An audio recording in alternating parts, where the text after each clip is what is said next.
Vote హక్కు ఉన్న ప్రతి పౌరుడికి 2 ఎన్యుమరేషన్ ఫారాలు ఇస్తారని ఎన్నికల ప్రధాన అధికారి సుదర్శన్ రెడ్డి తెలిపారు. ఓటు హక్కు ఉన్న ప్రతి ఒక్కరూ ఆ ఫారాలు నింపాల్సిందేనని స్పష్టం చేశారు.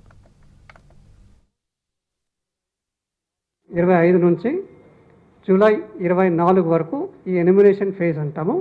ఎన్యుమరేషన్ ఫేజ్లో ఇటువంటి ఎన్యుమరేషన్ ఫామ్ను ప్రతి ఒక్క పౌరుడు ఎవరైతే 2026 జూన్ 10 వరకు ఎవరి పేర్లు అయితే మన ఎలక్టోరల్ రోల్లో ఉన్నాయో 3,38,00,000 మంది పైచిలుకు 3,38,00,000 మంది వాళ్ళకి ఈ ఎన్యుమరేషన్ ఫామ్స్ అనేది ప్రింట్ చేయడం జరిగింది.